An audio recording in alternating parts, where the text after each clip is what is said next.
Ja, i går så var vi på gruva her og gjorde main quest. Så ordnet det seg. Fant ut hvem som drev og stjerte silveren, vet du.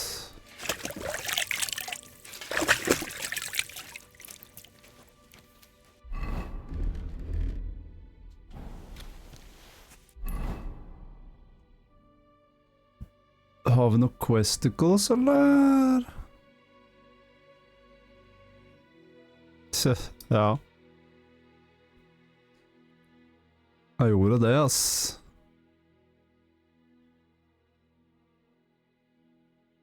Det er litt sånn Devil's Den-greier da. Hva er dette for noe? Stikk opp dit, da. Har de noe sånn... Nå stikker hit først. Ta laundry. God, what are you whistling for? Shut up! Ja! Quick! Go! Bare fordi de er misunnelige, fordi hesten min kommer når jeg plystrer, liksom.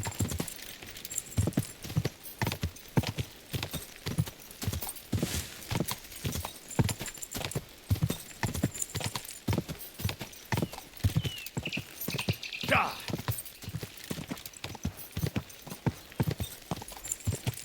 Det brevet var moro, da. Quick! Men det var en sidequest, tror jeg. Det her var main quest, da hvor vi måtte intervjue masse miners, og det var styr. Men det gjorde jeg jo i natt, liksom.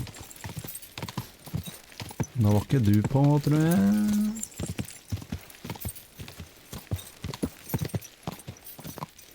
Whoa!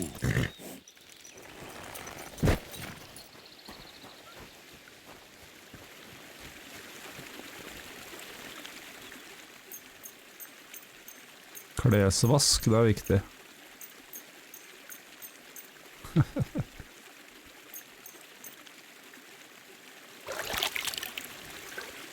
Ja. Fikk du med deg det viktigste, da? Det brevet var jo legendarisk. Jeg kan gå og praye på den der shrinen der, da. Father, I have sinned.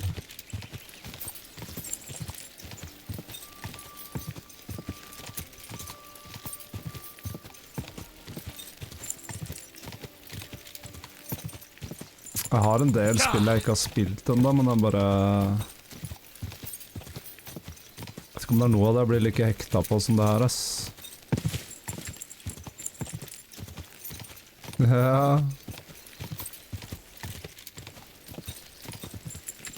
Whoa!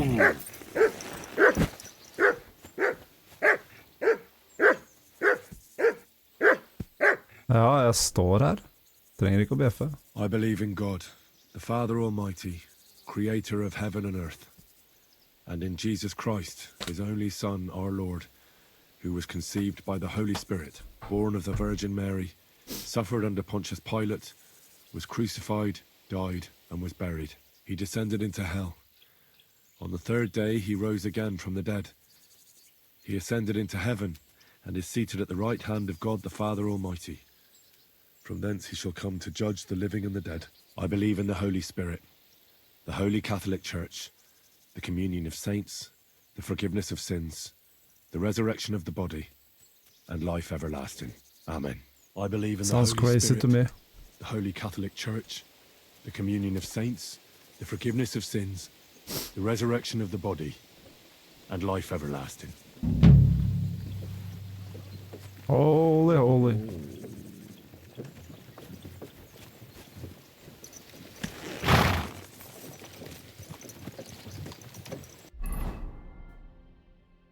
Ja, den er bare opp her.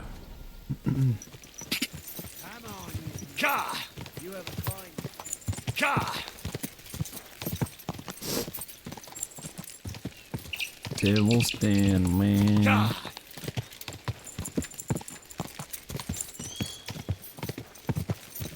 Nå har jeg så mye penger også, nå kan jeg endelig bruke dem på skolen.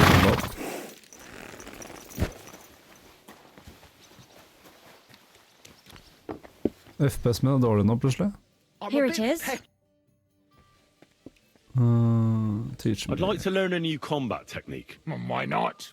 And since it's you, I'll show it to you twice so you'll understand it. Fuck swords. I'd like to learn from a master. You got that wine for me? All right. Here you go. Good lad. Now, what do you want to know? Ja, vi I bare need to kjører. improve my Then sword fight. That's the main thing. All right then.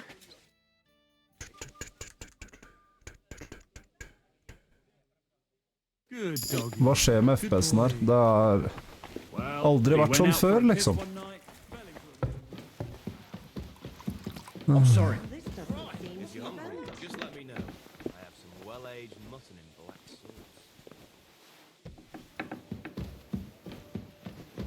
Here we are. Dere har en bok å lese også. Good day.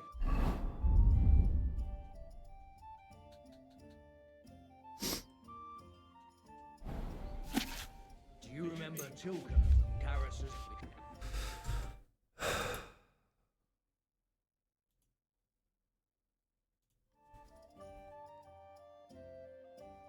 Why is this all sticky?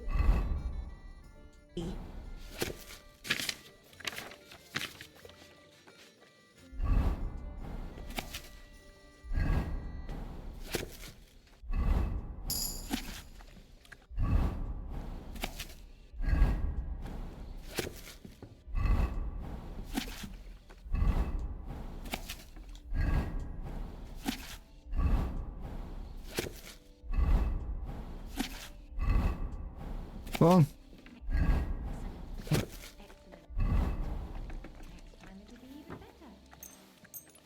Damn FPS, ass.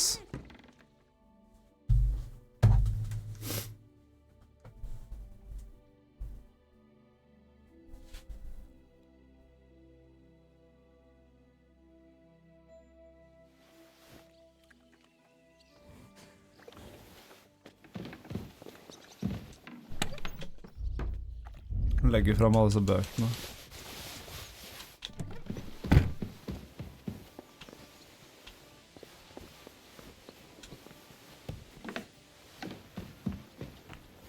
Who have we here? Rydder. Var det han, ja? Don't be shy, seeing as how we know each other now. What do you have for me this time? How about I tease you with another riddle? Ja. What do you say? Is it safe on the roads? If you know how to handle Global yourself... chest, ja. I travel alone. I certainly look nothing like a noble. På I rommet. don't have so much as a donkey, and I'm not much of a swordsman either. But I'm not dead yet. I mean, who'd rob and kill a waster like me? Tell me Riddle riddle. sounds good. Go ahead. Jeg har klart alle hittil. Great! But before I do, last time you got the better of me, so I'd like the chance to return the compliment. Let's bet again! Do you agree? Sure. Maybe Lady Luck will shine on me. I accept. All right, now pay attention. Jaromir the coachman hailed from Rabosh.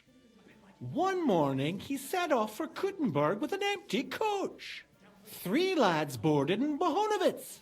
When he arrived in Boyisht, one of the boys got out and a washerwoman took his place. In Hoshan, the washerwoman went on her way and a peddler and his daughter boarded.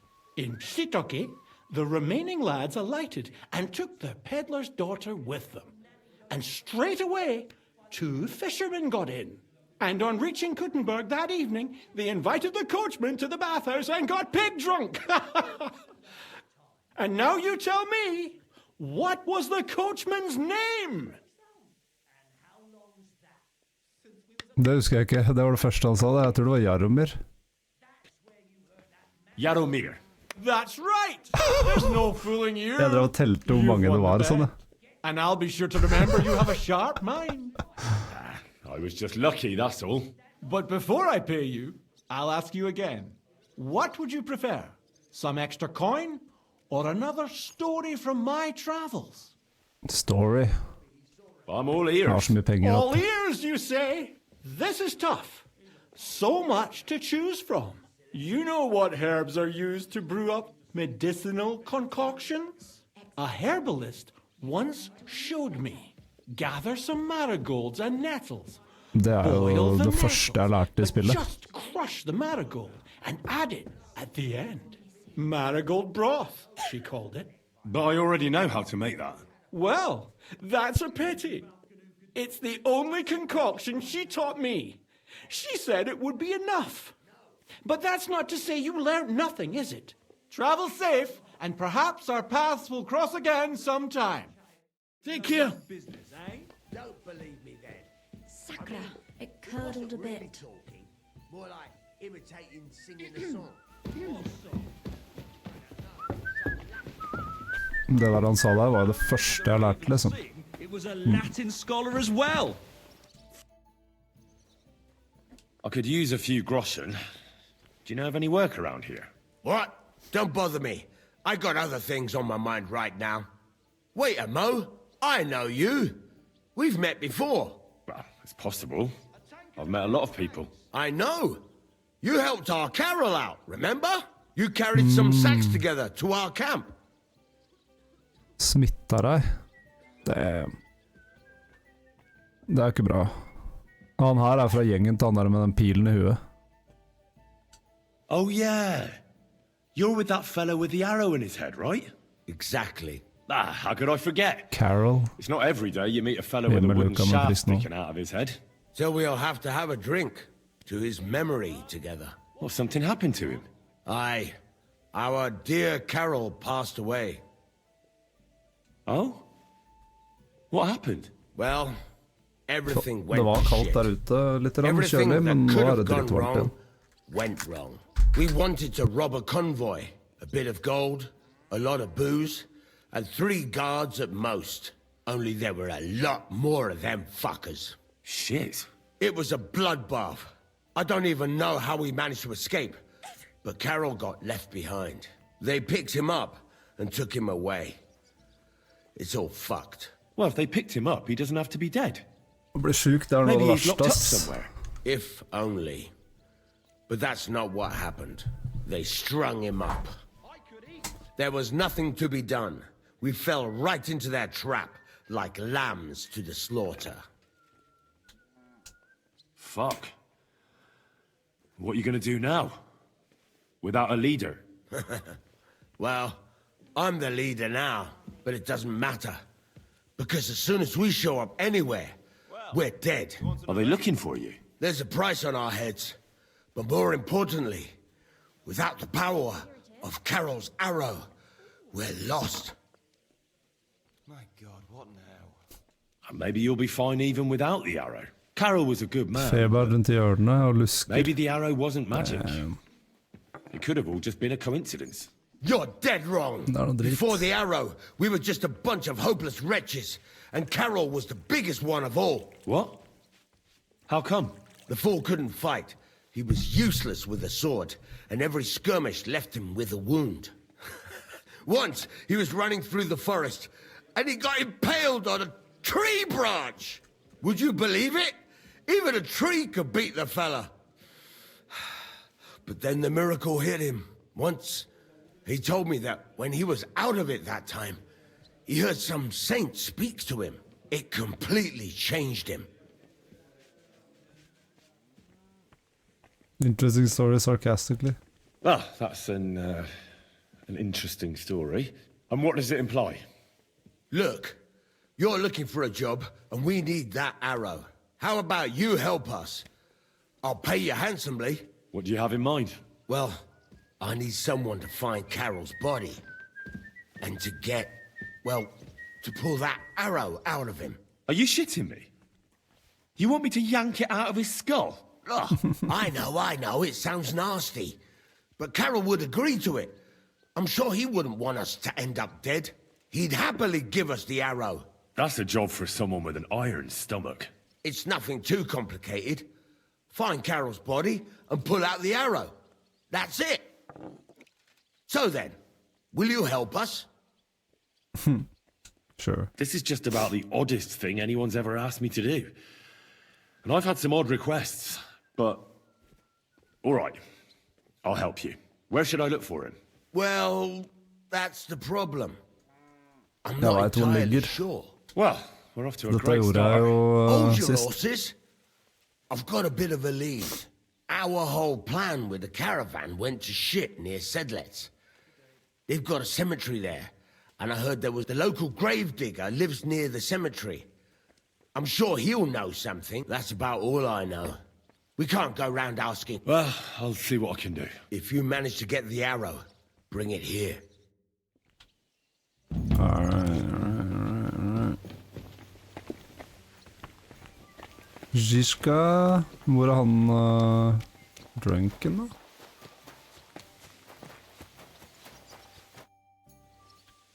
I'd like to learn from a master. You got that wine for... All right.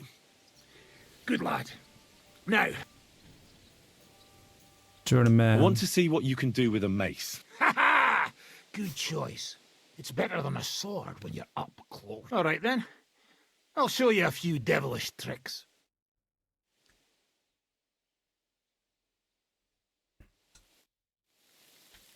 I'd like to learn... You got that one? All right. Ready. I need to get better. That way. All right then. Sånn. Og så vet jeg kan lære noe fra han der Kubienka også, men jeg vet ikke hvor den er hen. Huh? Hva er disse? Joachim, der er han, ja. Hey! Hans double-crossed me. How do you know? I found out by chance. It wasn't just me that fell for that Ja, tale of selling dette var wine. He'd i take people går. to taverns, get all friendly with them, then take all their goods and vanish. How many people are we talking about? I know of at least 3. It happens all the time. Well, you should report him. They'll catch him and give him what for. It's already been done. He got caught with stolen goods somewhere. Then one thing led to another, and they found out he was involved in all sorts of dodgy business. Well, that's good, isn't it? I suppose so. But it made me realize how hard it is to trust anyone these days. Not everybody's out to get you. I hope you're not, at least. Sorry I mistook you for him. But you do look a lot alike. So, chances are you won't be seeing your money from Hans again, will you? Oh, see, that reminds me. I need to pay Ja, you det var back når for what you gave jeg me last time. Hans døde, may og have så been a ble crook. setbacka I pay my langt. debts. Fuse. You keep it.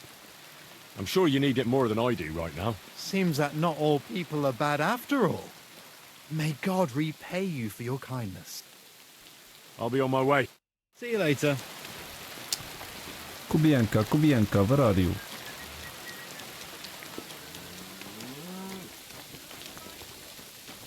Legger seg jævlig her, hvorfor det? Aldri gjort det før.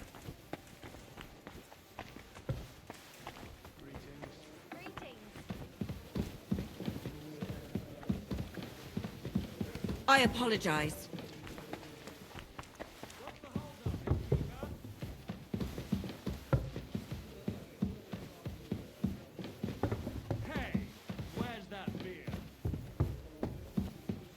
Kubienka pleier å stå her, liksom. Ja, whatever. Fikk jeg en quest av han? Ja, det er borti der, det. Nå har jeg nesten renska map, ass, for sidequests. Jeg tror egentlig jeg har lyst til å prøve å stikke tilbake igjen til gamle region, bare for å se om det er noe jeg misset. Da tar jeg en sånn cheeky fast travel.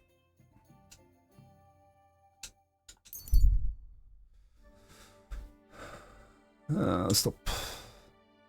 Nei, you keep. Now you're gonna die!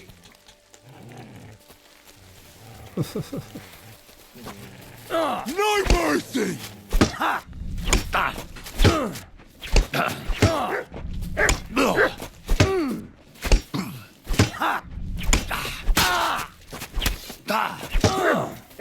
What do you want?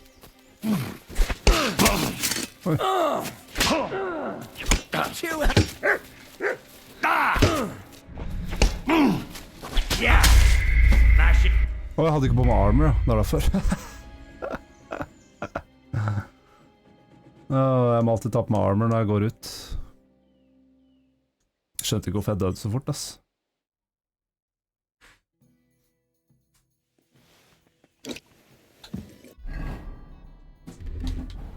Ja, nå må jeg gjøre det her igjen. I'm at your Nå... service, sir.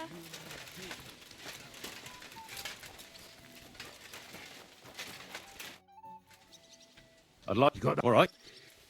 I need... All right.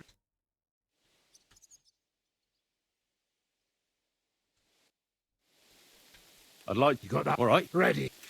I want to... All right. Sånn.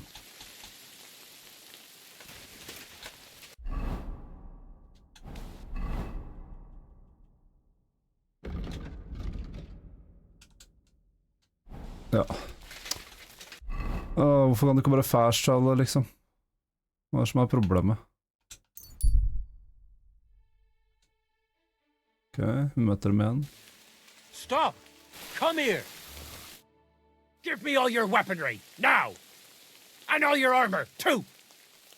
Or I'll hack you to pieces! You're not getting a thing. Or a dead man!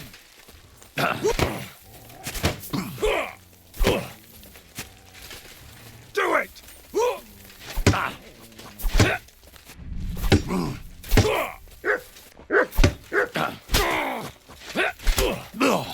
Useless.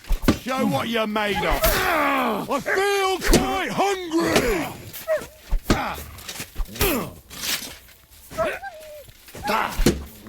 Too soon. Not tough enough.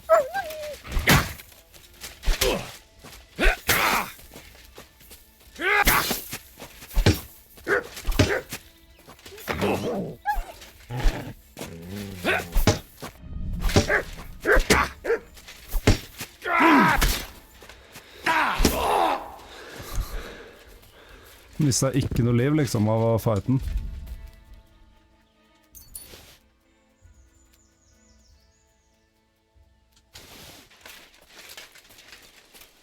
Armor us. Armor is everything.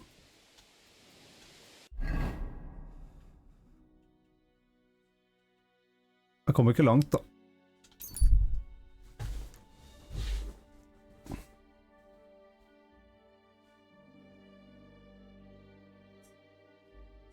De liker meg Sigismunds camp. Sjukt.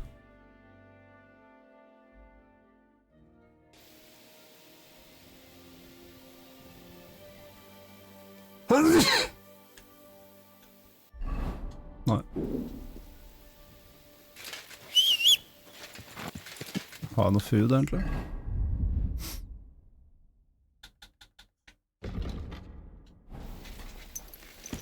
Stikk innom et eller annet sted og hente noe mat. Grocer. You're quite hungry.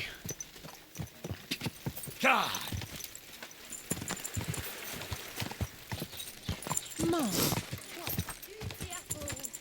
Day for some fine wares. My God. What do you have for... De har bare sånn her mat. Maybe next.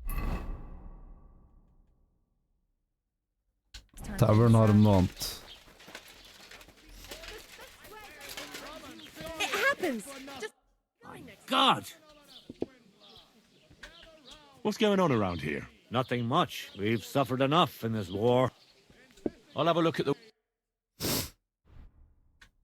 Cooked chicken. Kjøper noen sånne, da. I was glad to be...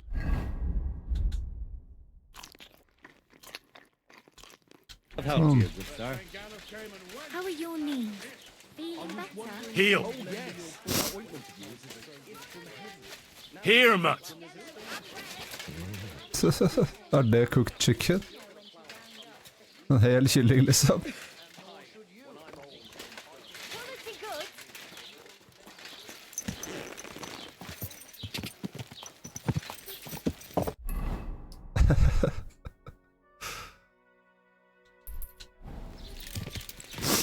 Nei. Gjorde ikke det, ass.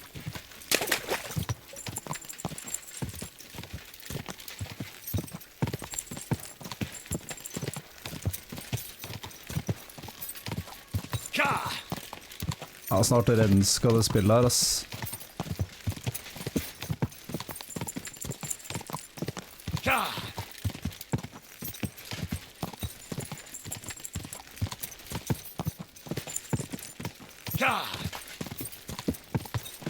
Begynner å bli litt på tide også, egentlig.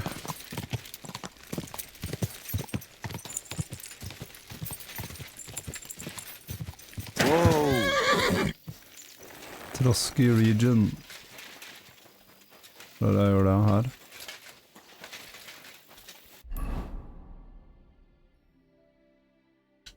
Ja, hvordan...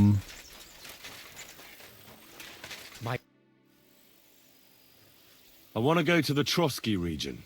You've picked quite a journey, but if you have the coin, then I'm at your service. Here you are. All right, wait a mo. I have to load up the cart and get the horses ready. All right, we're ready. We can go. Let's get going.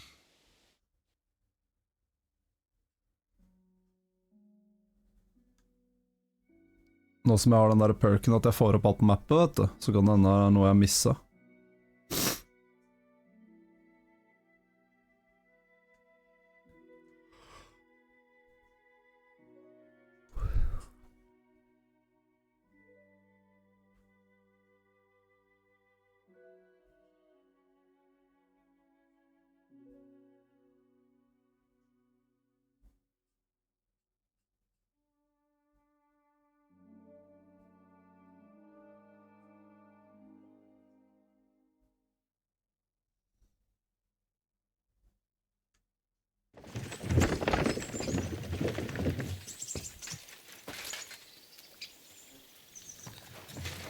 Parted ways.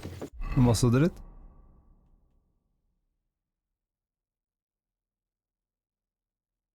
Her er det masse sånne der...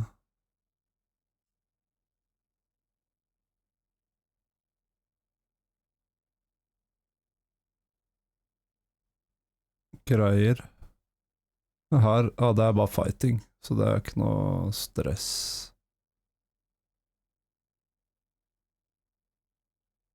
Her oppe er en quest.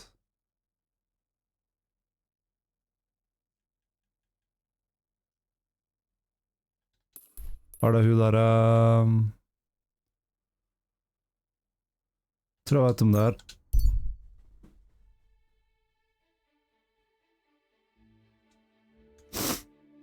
Det er hun der fra Nomad-campen. Og det er han her. Nei, det er en annen. Wait!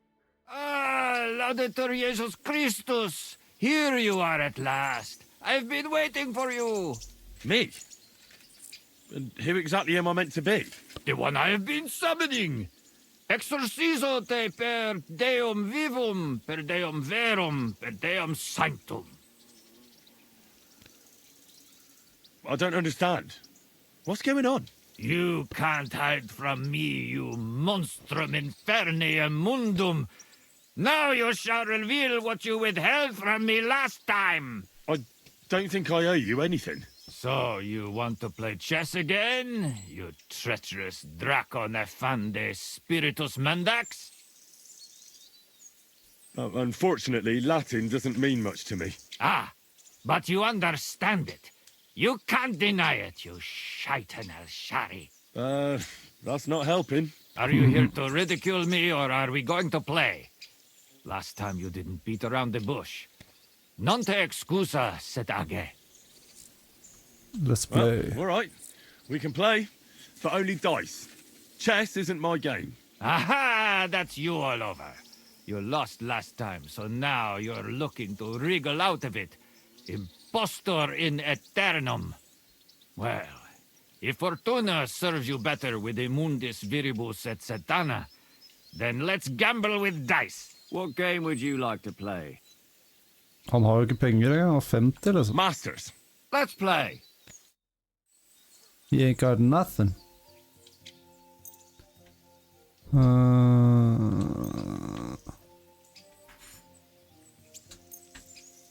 Tre. Sånn. I'm seriously curious about you, lad. Endrer han stemme, vet du.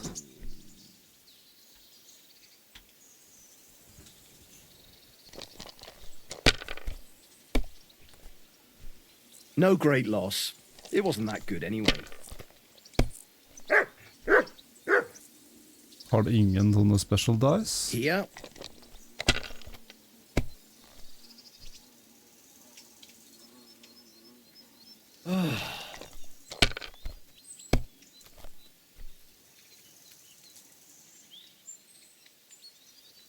That's enough. Your turn.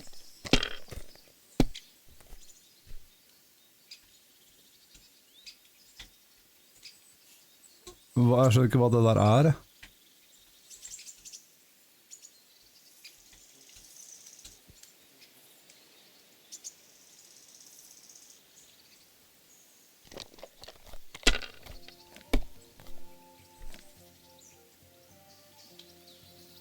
Aye, that'll do.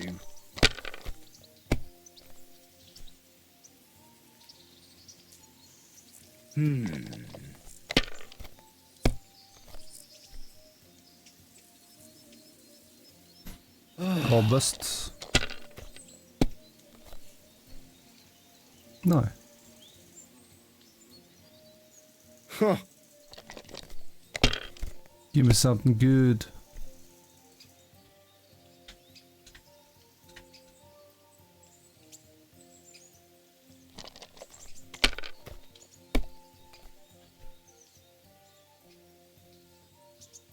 Here.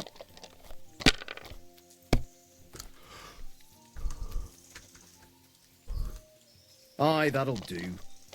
Nei, det er spesielt spill.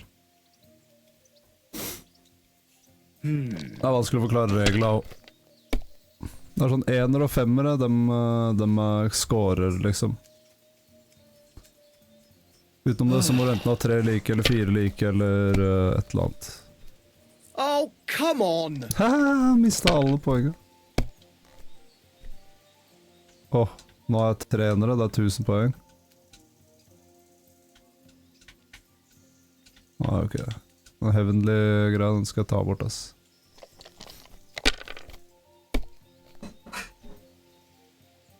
Ja, da fant 2000 poeng. That's as far as I go. It's yours.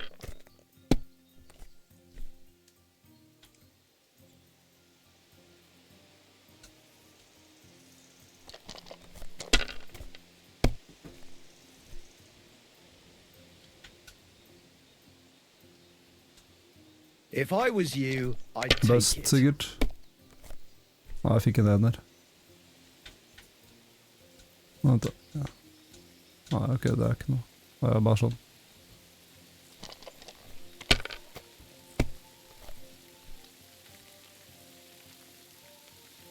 Here.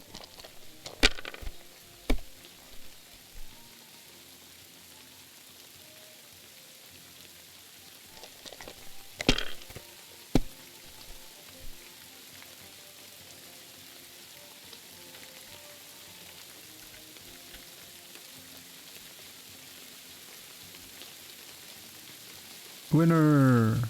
Kurva! Why do I even play? I'm off. So, Vade in Pace and, how does it go now? Oh yeah, that's it. In nomine Jesu Christi. What are you saying? That's the last thing I would expect from you. Enough with him.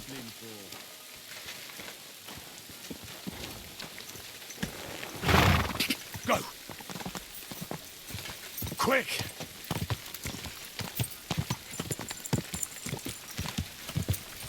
Ka!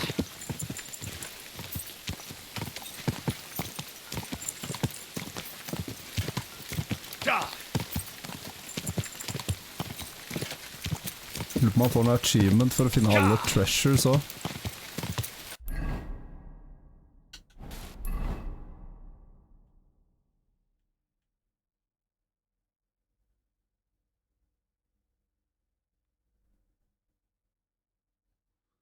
Jeg tror ikke jeg skal gå for det, ass. Jeg tar bare den questen. Nei, hvorfor er det ikke sånn quest-greie der nå? Nå er den plutselig der nå.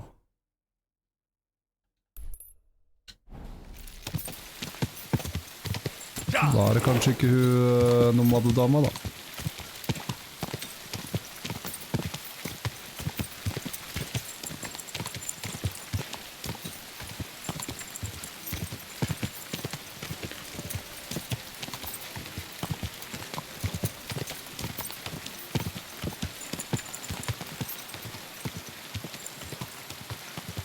Er det han der? Whoa! Gules, ja. Well, do you know where I can find the no. next scoundrel from your gang? Aye, I do. Handsome Charlie's next. Are you ready? Of course. Why else would I be here? Handsome Charlie, you say? Curious name. How did he come by it? He's a real looker. He always loved wearing his finest. Beautiful dyed coats, shiny boots. Even in the forest, he looked like he was off to a wedding. Most importantly, he always wore a fancy cap. Det er den jeg skal skaffe, Rarely even sikkert. took it off to sleep. You know what? Once you've taken care of him, bring me his cap so I know you're not lying. Still distrustful, eh? Always, lad. It's what has kept me alive this long. Do you know where he's been robbing? So that I know where to look for him. No need to search for him. He recently tricked a bunch of starving charcoal burners in the woods near Kurchak Pond into working for him. Now we've been robbing with them all around the area. They didn't even bother setting up a new camp. You weren't very fond of him, eh? He's a slimy snake. I caught him trying to turn my own people against me behind my back. So I ran him off. Well, what am I supposed to do with the charcoal burners? Well, if they stand up to you, you won't have much of a choice. Can't I spare them?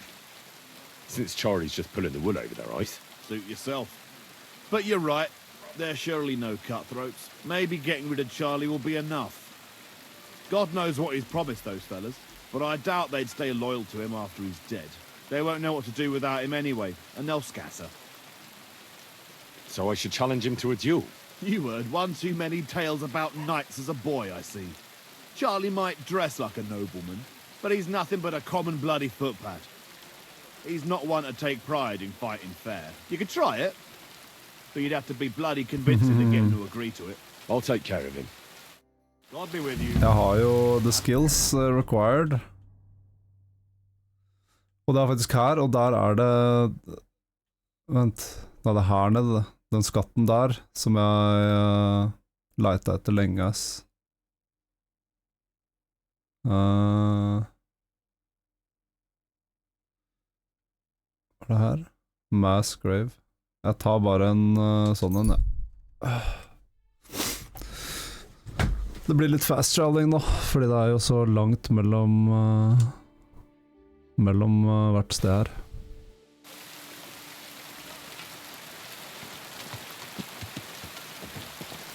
Henry, I've got something for you.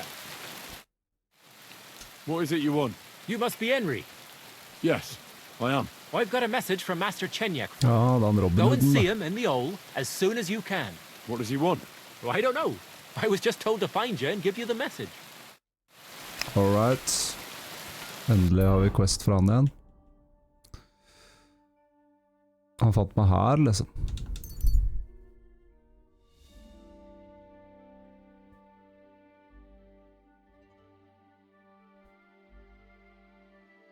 Enda en. Er det samme typen? Ja, det er samme. What is it you want? You must be Henry. Yes, I am. I've got a message from Master Chenyek for you. Ja. What does he want? Well, I don't know. Samme fyr, liksom. Eller samme messagen. Men ja, da er det...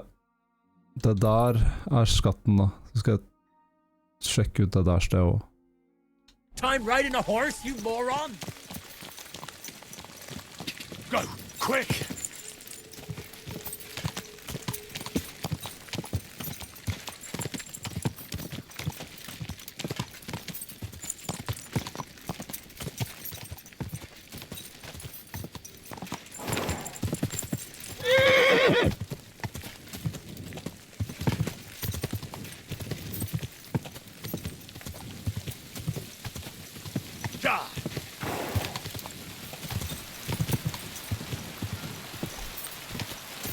Håper jeg ikke bare ramler utover stup her.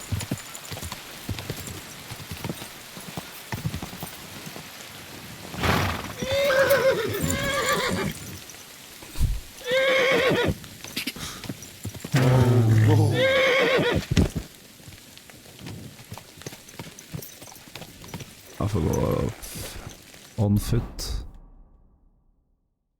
Skeleton with treasure. Så jeg må rundt, liksom. God damn, ass.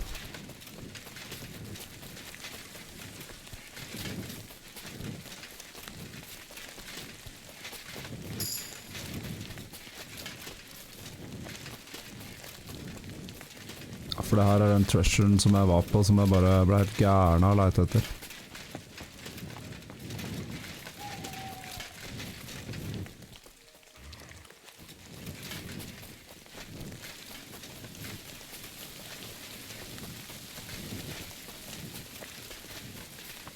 Det var til og med like ved, liksom.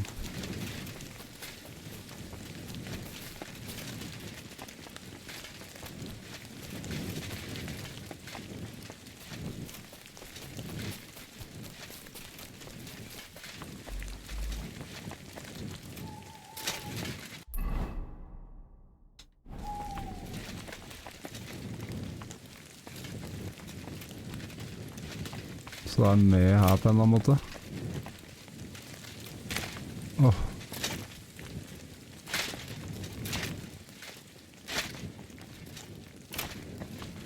Ja.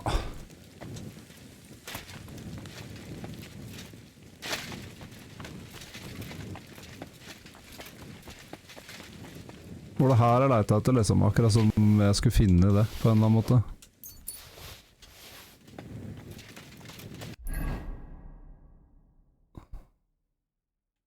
Devil's Finger, ja, det er bare sånt sted. Okay, let's get up here.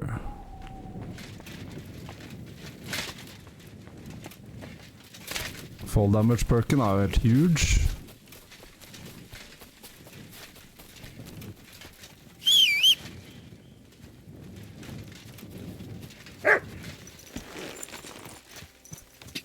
Quick! Quick! Jeg skjønner ikke hvorfor jeg har dårligere FPS nå. Jeg burde kanskje restarte spillet egentlig nå. Go! Ka!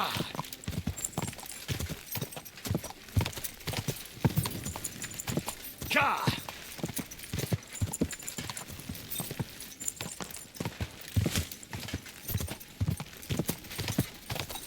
Go!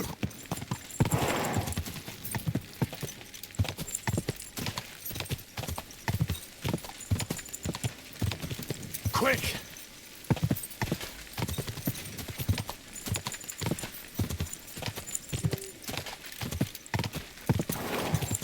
Quick!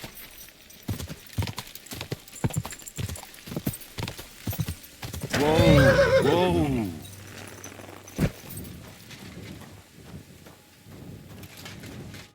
Greetings. Can't it wait till morning? Where can I find handsome Charlie? What's it to you? If you lead me to him, you'll save yourself a lot of trouble. Believe me, it'll be better this way. All right. Follow me. But no sudden moves, or we'll take you out. Who are you? And what are you doing here? You're handsome Charlie. There are them that call me that. I bring a message from Gules. That fucker's still breathing, eh? That's news to me. What does he want? Your head. And I'm to deliver it. Then you're in the right place. But you shouldn't have come here alone. I came alone to challenge you to an honorable duel. Why should I soil my hands with the likes of you? That's what my men are for. Even if they are just a bunch of thick-headed charcoal burners.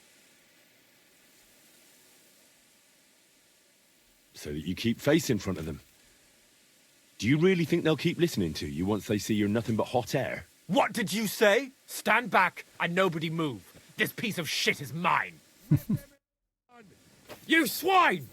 Attack! Come and help us! Victory or death! Skal ta den med nevene, liksom.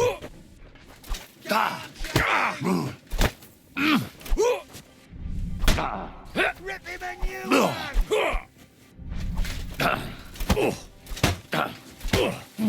Get him, Charlie! Rip him a new For one! glory!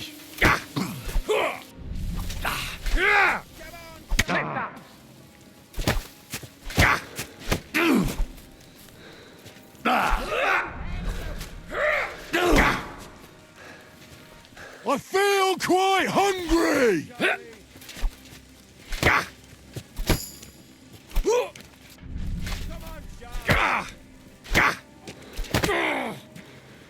Jesus! I'm it! Ikke stå inntil den da, før på slutt. Coddle him, Charlie! Kom ut her og fight, liksom. Show him who's handsome. Rip him a new one!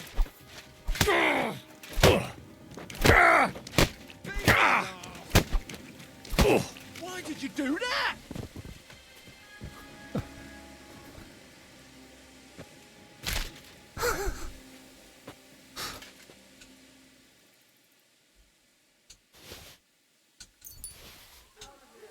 Sånn. Det var en handsome Charlie. Og det her er garantert bare sånn der fighting, så fuck that. Åh.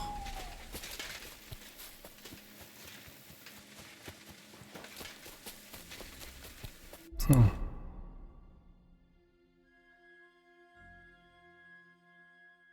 Han vandrer rundt den der karen der, ass.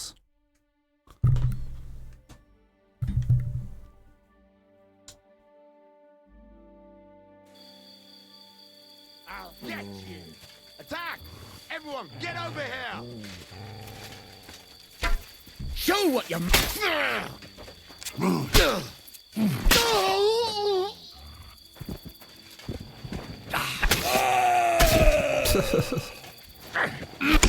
I've been waiting for you! Now that's what I call an opener! There's no escape! Show you! For the cross!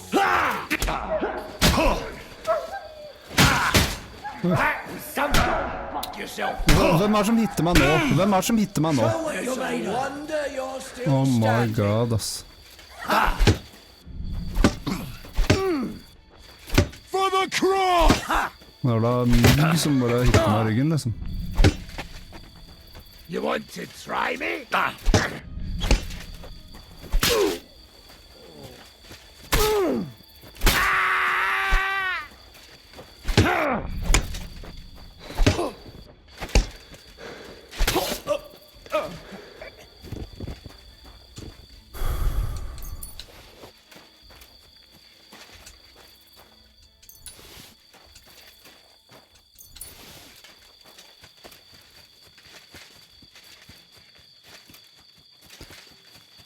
Jeg bare tar og restarter spillet kjapt her.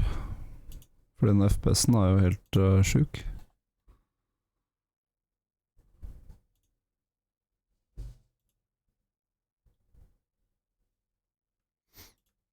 Sykt, altså.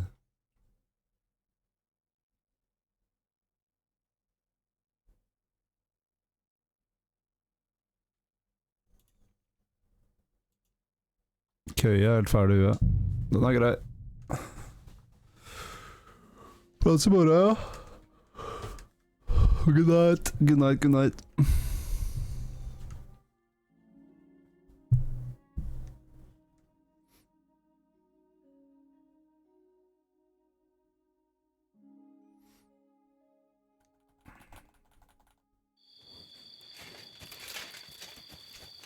Nå er det bedre FPS allerede.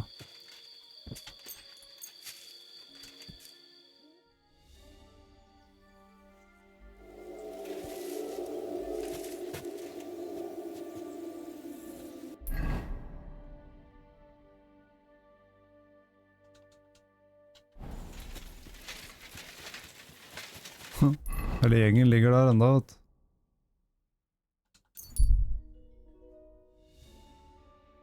Nei. Det er den samme messagen.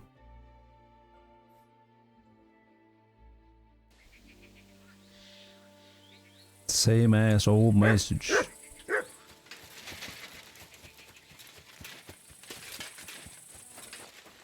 I'm always glad to see polite people like you.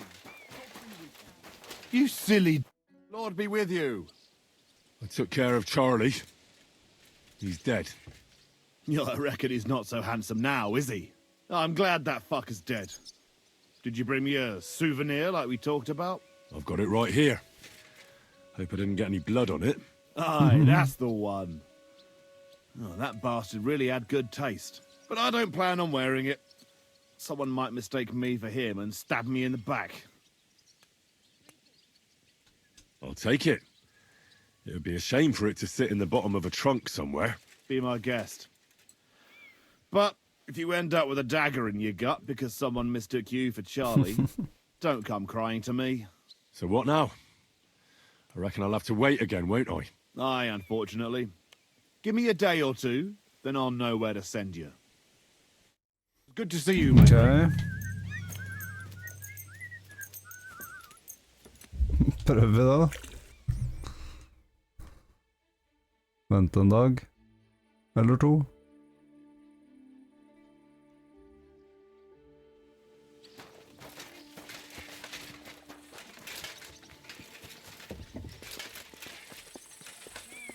Det er ikke noen andre quester, så. Henry.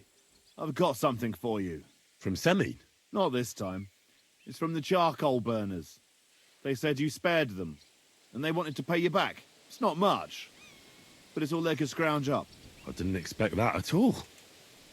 I thought I'd never see them again. See? Folk can surprise you. Do you know who's next? Well, if you've got the time, I know where you can find Johnny the Gob. I've got time to go after him.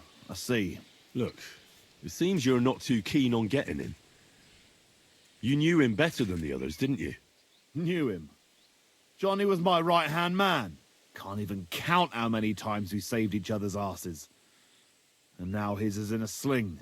What should I bring back this time? His shield, I reckon. There's no other like it.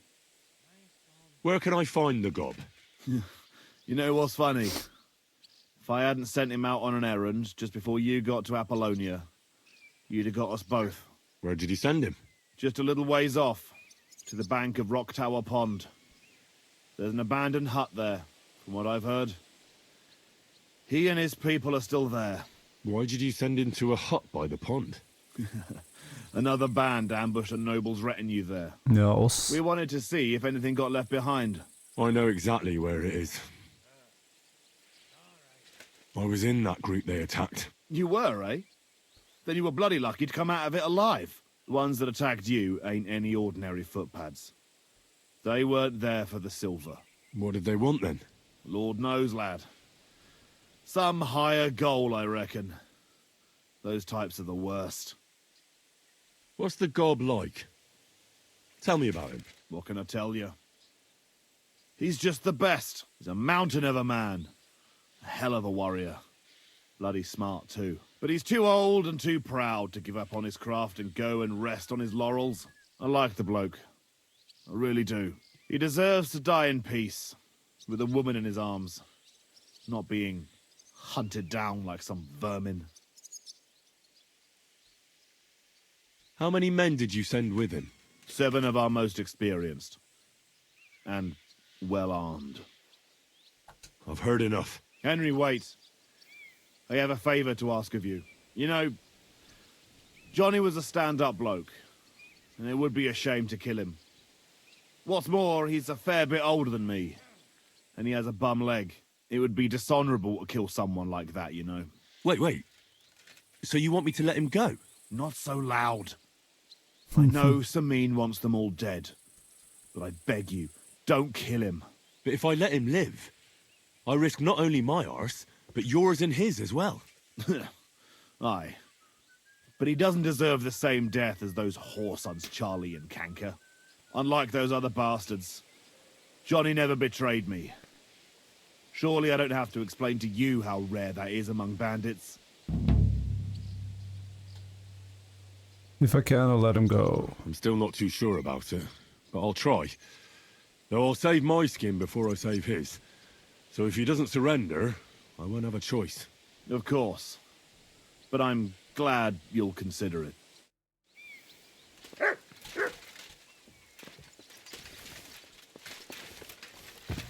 Alright. Bare vaska blod fra forrige fyr. Jeg kan ikke komme med gammelt blod på drakta når jeg skal ta den igjen. Det er samme sted da, Rock Tower Pond.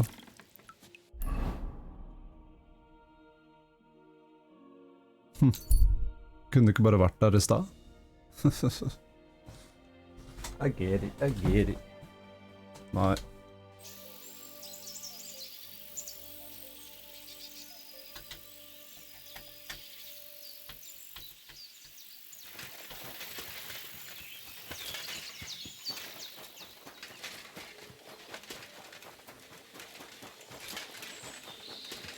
My humble...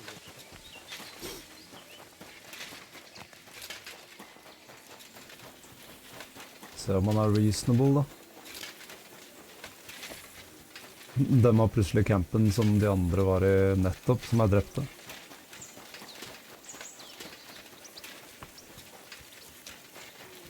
Where's Johnny? Calm down. I surrender.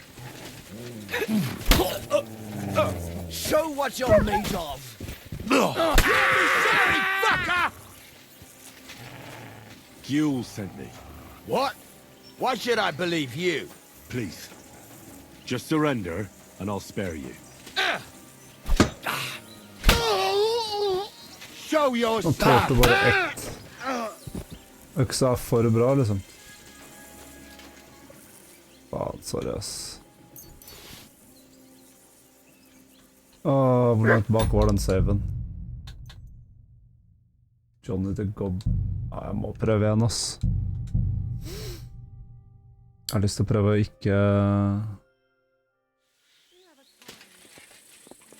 Hva skal han blod igjen? Jeg har lyst til å la han overleve. Jeg trodde ikke han skulle dø av ett slag han, liksom. Han hadde hjelm eller pakka. Men øksa er bare helt vild.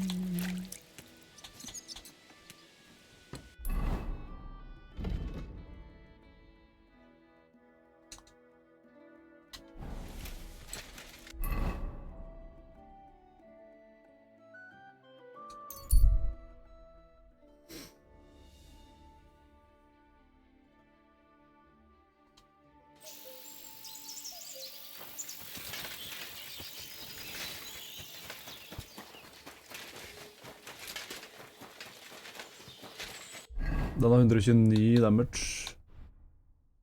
Den er ikke så veldig bra, vet du. Jeg har lyst til å finne en enda bedre øks. Som polearm. Men jeg tror ikke det går.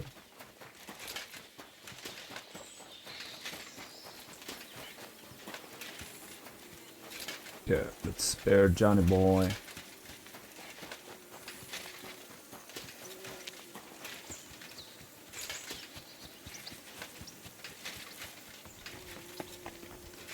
Prøv å komme i prat med han.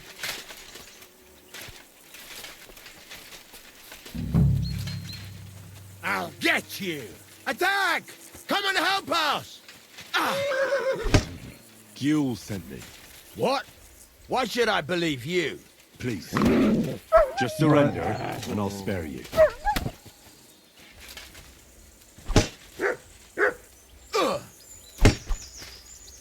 For glory! No, Johnny! Enough! I give up!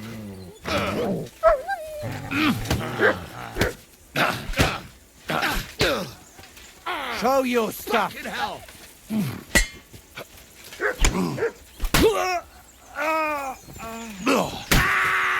Gang it up on one man? Cowards!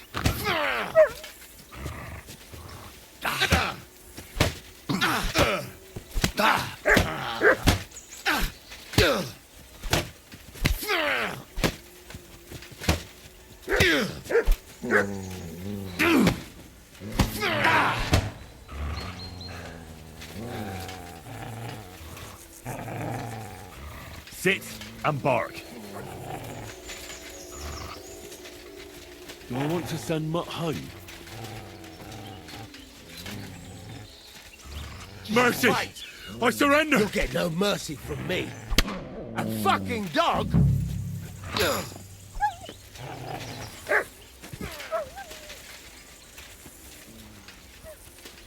I'm gonna teach you a lesson, asshole.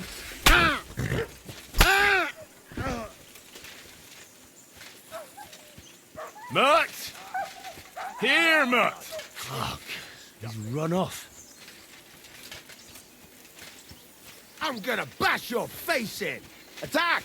Everyone, get over here! Death!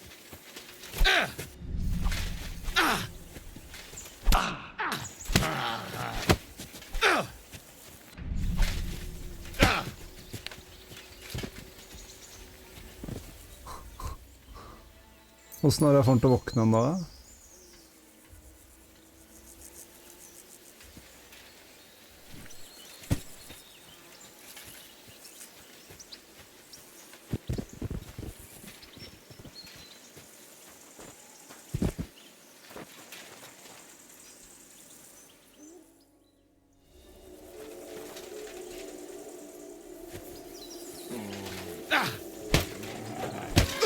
Enough!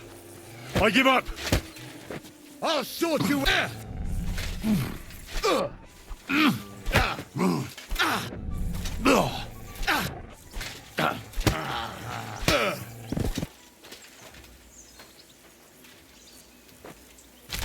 Ja. Og så mye mer har vi gjort, ass.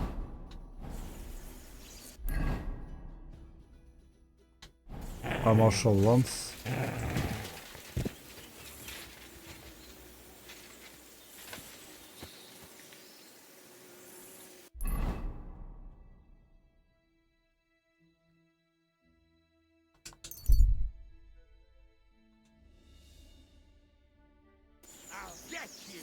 Alert! To arms!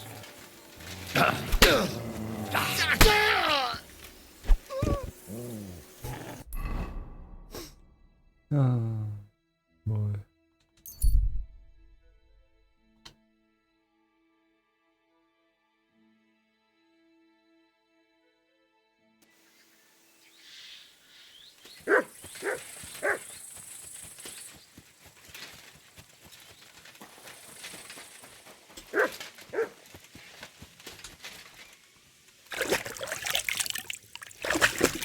Mange flere er av gjengen hans, tror jeg.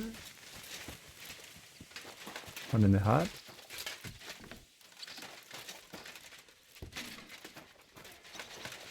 Han er sikkert oppe på muren.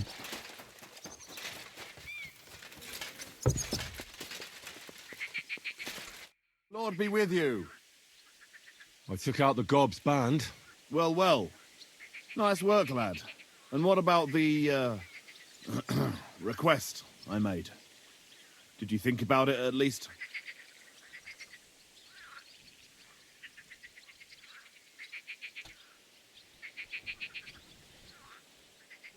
I did what you asked. Aye? Hugh. And you spoke with him? Just for a bit. And what did he say? That you're an old git. That's just like him. Thanks, Henry. Surprised? Aye. That you actually listened to me. It's hard to surprise an old goat like me. But you managed it. And you took his shield? I've got it. Aye. That's it. Who's the last one we need to catch? I saved the worst one for last. Casper. Only you'll have to wait a few days before I find him. Good to see you, my friend. Ok. Da er det bare å vente igjen, da.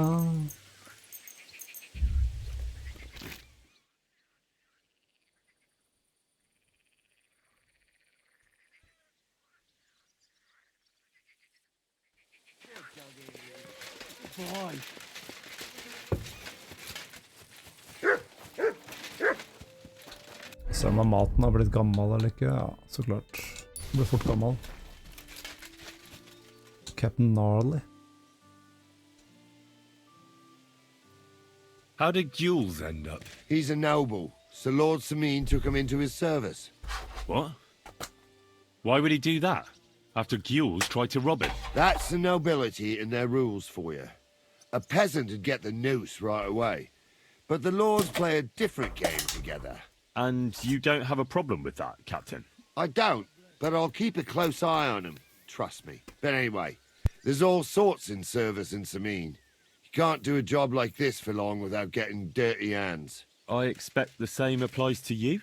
My hands might be dirty, but my conscience is clean. There's some folk might tell you a different story, but that's how it goes.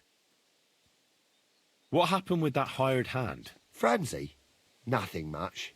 He swore it was the other fella talked him into it, so we kept him on here as a hand. Very generous. Aye, the best thing for a wayward fella like that is hard work. I think I've heard all I need to know. I'd like to learn a new combat technique. All right, I can show you something.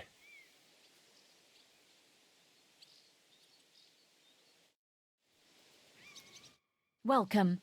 What can I do for you? I wanted to apologise for ruining your wedding. You mean that fight? That's not worth mentioning. It wasn't your fault, anyway. Vatten och dricka. Really? You were just comforting me. And Wojtek was drunk. Men are idiots. Be with you, sir.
The hell, man?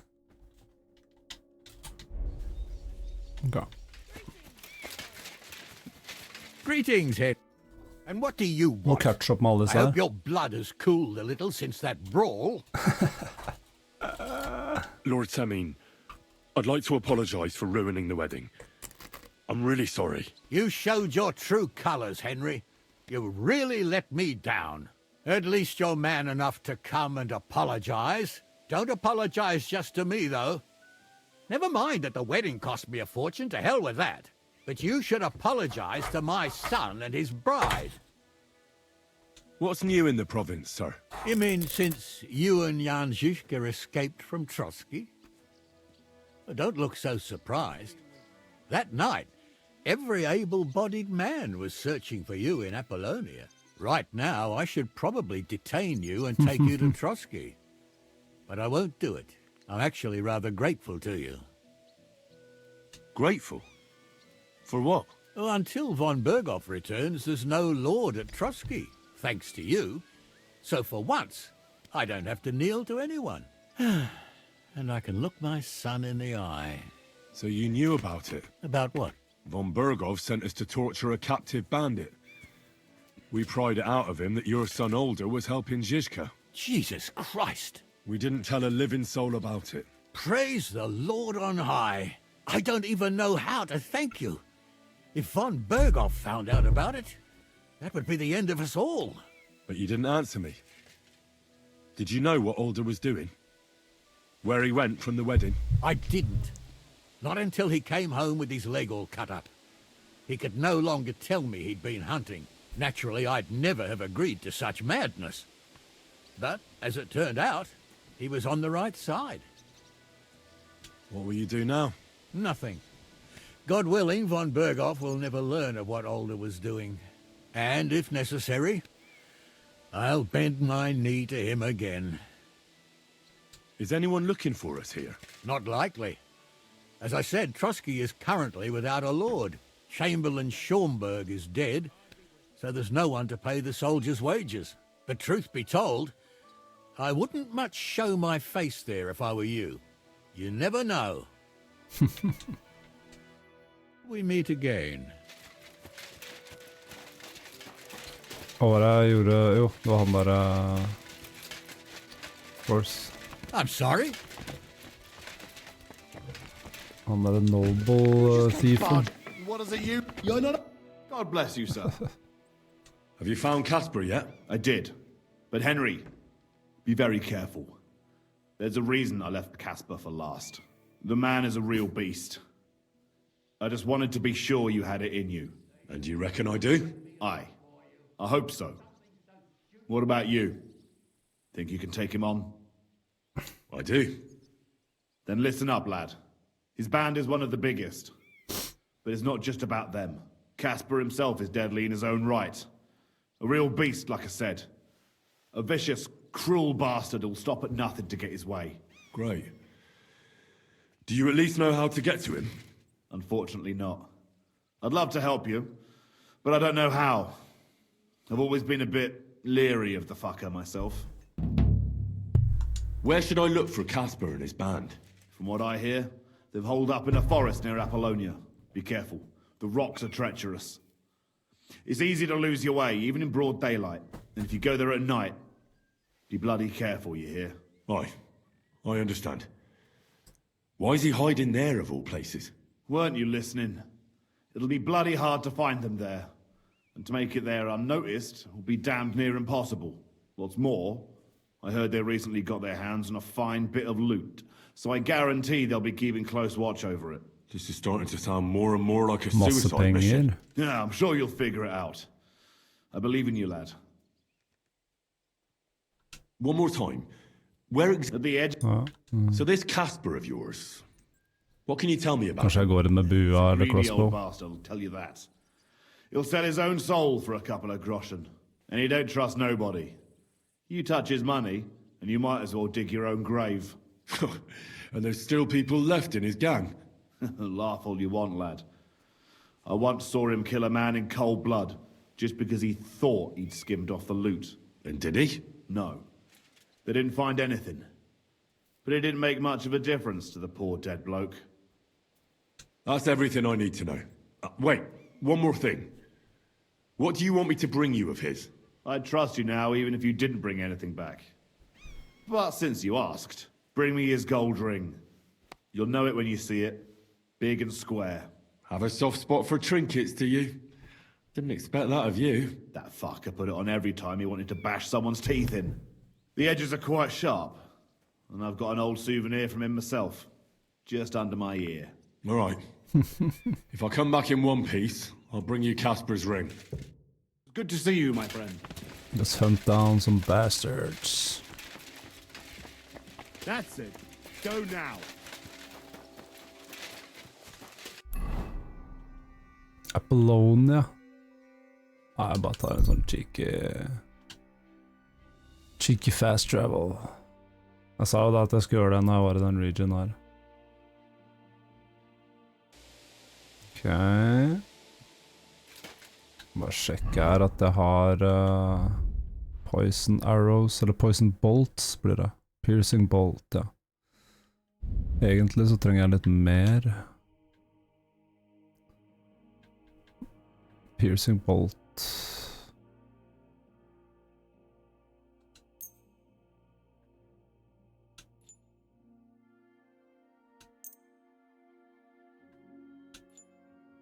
Men hva skjer?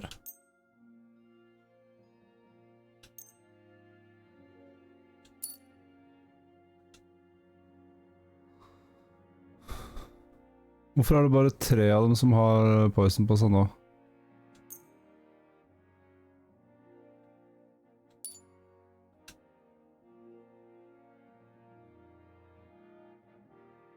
Skjønner ikke det her, ja.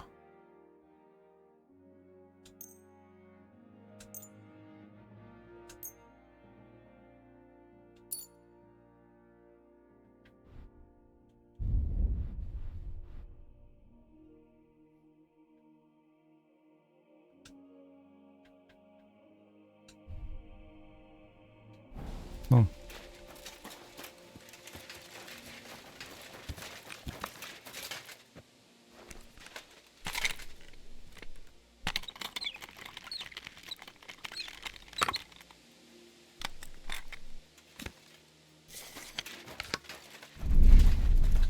Så egentlig må ta den der, og så må jeg ha Savior Snap kan jeg ta, Place in Pouch. Og Weak Night Talk kan jeg ta, Place in Pouch.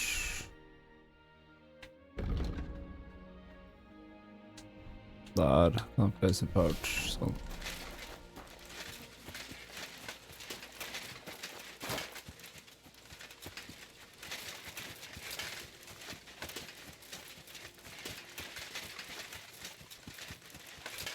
Han sa han ikke visste hvor den var da, men det området jeg skal searche er ikke så veldig stort, så han visste jo basically hvor den var. Nå er klokka ingen hjemme. Ja, det er sent, ja.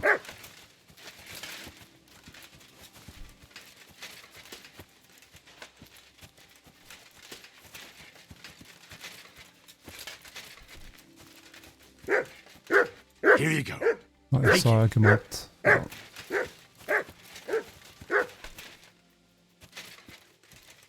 Stay.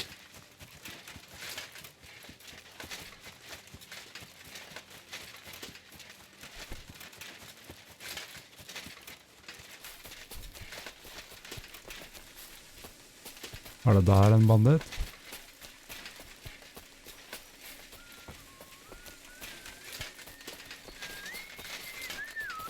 Kasper. I'll show ya. Alert! Han bare gikk rundt her, liksom.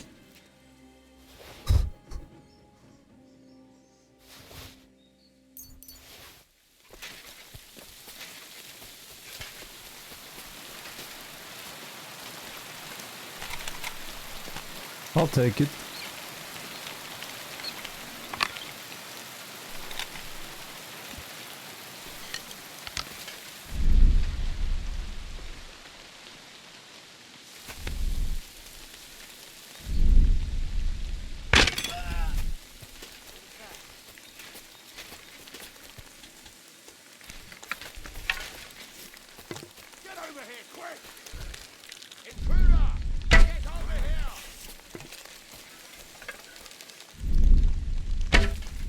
Pray for a Shit. quick death, you bastards!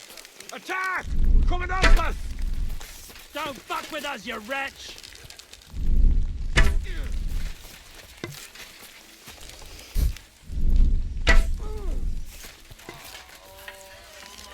Stomach. I must have food. Come on, you're mine. Alert! Everyone get over here! We've got an intruder! I'll show you. Alert! To arms! Ja, de er mye lettere, fordi jeg sikkert er i den region her, vet du. Så er det det som gjør det. Folk er litt lettere å deale med her.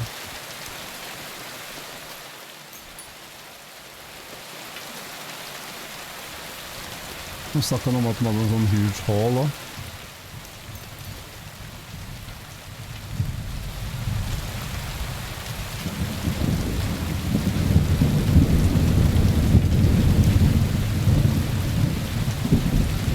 Ja, nå er det flere.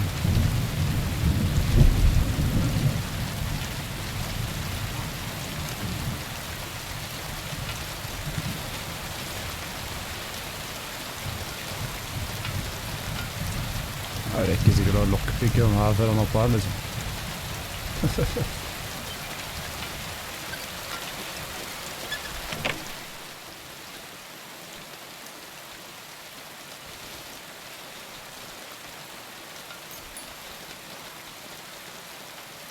Ja.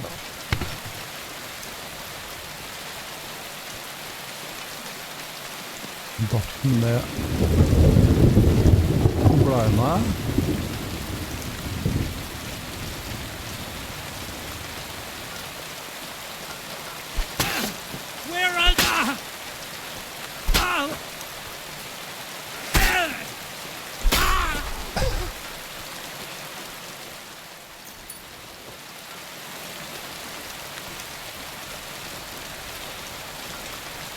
Ok.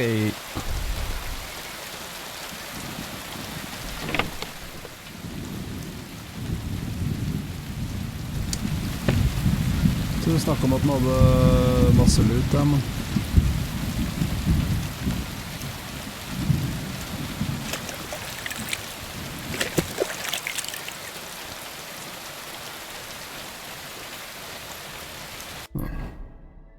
Ok, da kan jeg bare... Det var den siste, det tror jeg.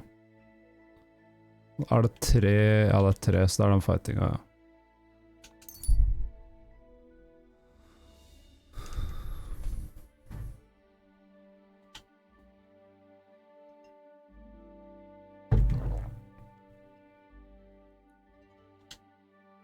Han gir seg ikke med den der messaginga, han der fyren, ass.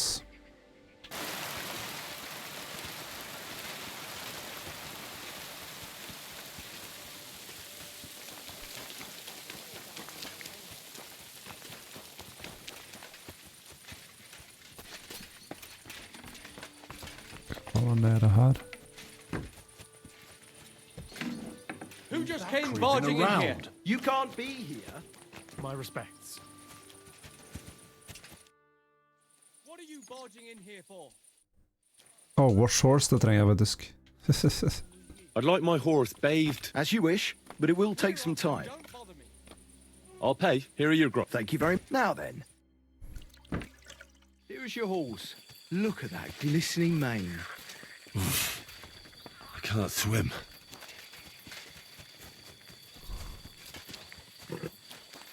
Prater med han Callen, da. God bless you, sir.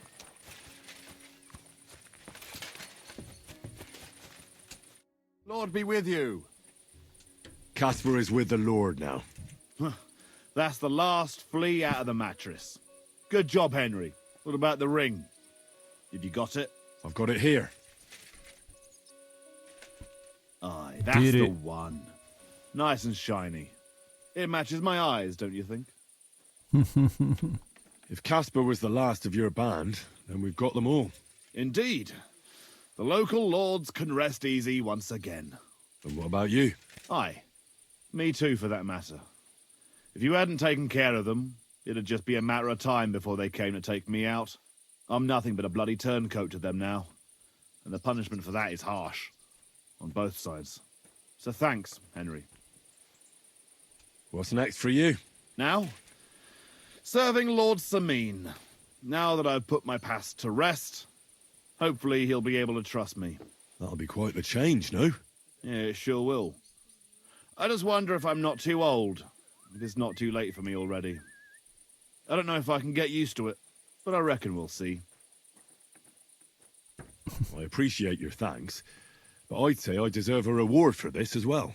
Don't worry. Lord Sameen gave me something to give you after you'd finished. Here you go. Now that's more like it. Well, 95 groschen. suppose this is goodbye. Come and see me anytime. You're good, Henry, I'll give you that. But there are still things I can teach you. Okay. I'd like to learn something. What do you want to know? Unarmed. I'd like to practice wrestling. Jeg tror ikke jeg trenger stealth. All right then, but it'll take a while.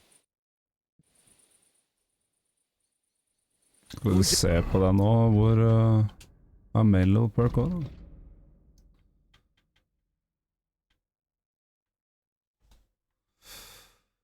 Then the fight you get +2, as long as you don't kill anyone, in towns with a chance to run here, get +1. Ja, kan ta den da. Ingen av de jeg virkelig trenger, føler jeg. Require strength for all weapons will be filed over. Shield blocks, nei. Charge attacks, blunt damage. Ja, ok. Prøver det da. Det er noen av våpnene som har blunt, sånn som den der polearmen. Speech. Jeg trenger ikke det, for at det er... Battle Cry da. Bruker det hele tiden, altså.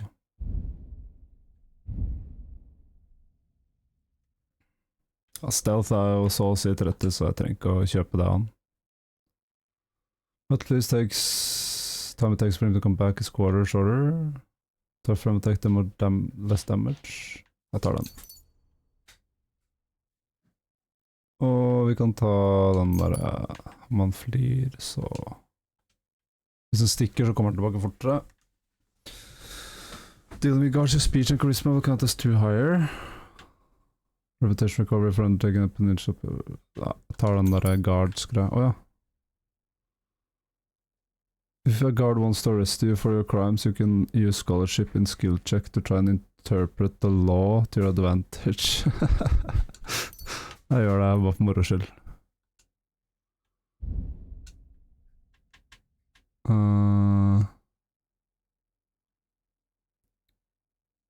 Dodge gjør jeg aldri. Ja, tar en stamina recovery da. Unarmed. If you defeat them opponent unarmed, the unarmed skill will be 3 more. Tar den during a clinch greia. Sånn. Hey to you. Greetings. God bless you. Og da er vi ferdig med hele den region her.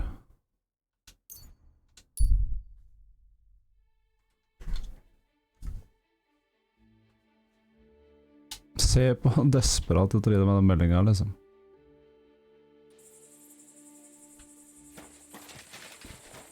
Får jeg lov å sove her, eller?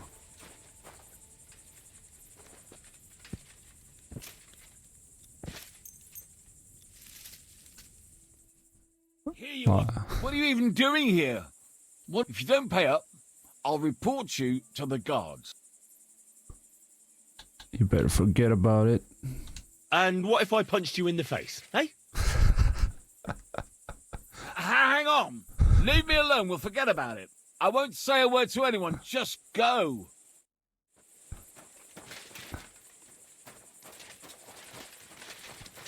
Er det ikke han der som skal ta meg? Jo, det er Coachman, da. I need to get to the Kuttenberg region. Then get ready to spend a few days in the carriage, mate. Because of those bloody bandits, we got to take all sorts of detours and stay off the main road. But if you got the time and the coin... Here you go. All right, give me a mo. I'll get the carriage and horses ready. Good. All done. The carriage is ready. Let's get going.